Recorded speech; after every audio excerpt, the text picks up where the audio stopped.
Cette animation décrit les interactions entre la tuberculose ou TB, le virus de l'immunodéficience humaine ou VIH et votre système immunitaire.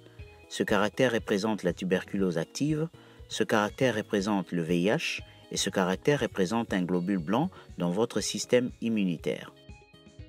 La tuberculose, le VIH et les globules blancs sont très petits et ne peuvent être vus qu'avec différents types de microscopes.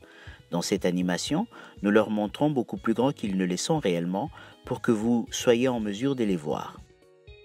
Bien que les bactéries de la tuberculose et le VIH soient des infections complètement différentes, lorsqu'une personne est infectée par les deux, elles peuvent travailler ensemble pour affecter leur santé. Par exemple, les personnes vivant avec le VIH sont 20 à 30 fois plus susceptibles de développer la tuberculose que les personnes sans VIH. C'est parce que le VIH affaiblit votre système immunitaire, ce qui facilite la survie des bactéries de la tuberculose dans votre corps.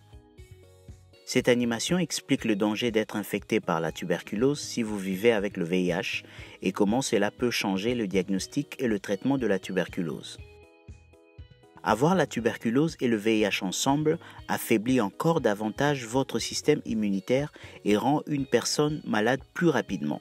Par exemple, le VIH accélère la progression de la tuberculose latente vers la tuberculose active. La tuberculose latente survient lorsque vous avez la bactérie de la tuberculose, mais vous ne présentez pas ces symptômes, comme une mauvaise toux chronique, une douleur dans la poitrine ou tousser du sang.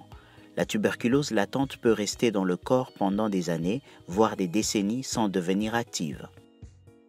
La tuberculose active survient lorsque vous avez la bactérie et les symptômes, et que vous pouvez infecter d'autres personnes. Si vous vivez dans un endroit où de nombreuses personnes sont atteintes de tuberculose, vous pourriez être infecté par la tuberculose avant même de s'en rendre compte, surtout si vous vivez avec le VIH. Les bactéries de la tuberculose se propagent dans l'air lorsqu'une personne infectée par la tuberculose active tousse, parle ou chante. Il n'est donc pas difficile de passer d'une personne à une autre. Avoir la tuberculose et le VIH au même moment complique la détection, le diagnostic et le traitement de ces infections. Il est donc important de travailler en étroite collaboration avec votre médecin ou votre fournisseur de soins de santé pour traiter la tuberculose et le VIH. Le traitement approprié du VIH aidera à reconstruire votre système immunitaire. Ce système immunitaire est votre principale défense contre la tuberculose. Parfois, les symptômes de la tuberculose seront plus apparents ou graves car votre système immunitaire combat l'infection. Lorsque vous commencez un traitement contre le VIH, vous devez vous assurer de signaler chaque nouveau symptôme à votre médecin et assurez-vous de ne pas arrêter votre traitement.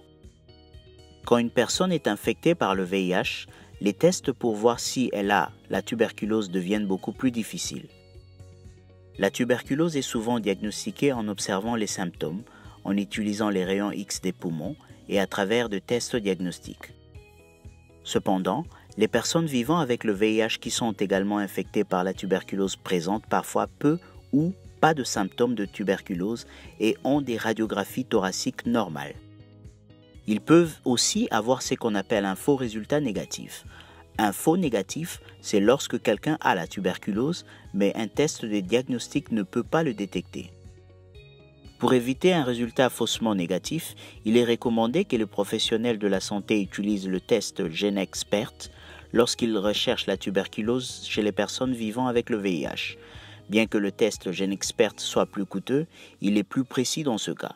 Demandez à votre fournisseur des soins de santé médicaux si ce test est disponible.